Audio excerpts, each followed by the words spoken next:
Tai Chi Chuan, el extremo supremo. En la primera parte de esta trilogía nos hemos acercado a la teoría filosófica del Tai Chi Chuan. Hemos visto su desarrollo histórico y sus características esenciales. Tai Chi Chuan, el arte marcial milenario. También les ofreceremos un amplio documental sobre las aplicaciones marciales del Tai Chi Chuan.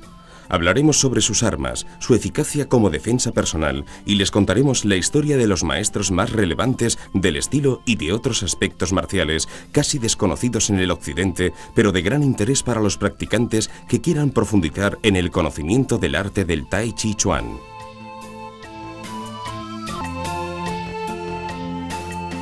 Tai Chi Chuan, el cultivo de la salud y la larga vida. Tai Chi Chuan, el cultivo de la salud y la larga vida. En la segunda parte de esta serie les demostraremos de qué manera el Tai Chi Chuan puede actuar como una terapia eficaz contra muchas patologías modernas y los beneficios energéticos que los practicantes de este arte pueden obtener en muy poco tiempo.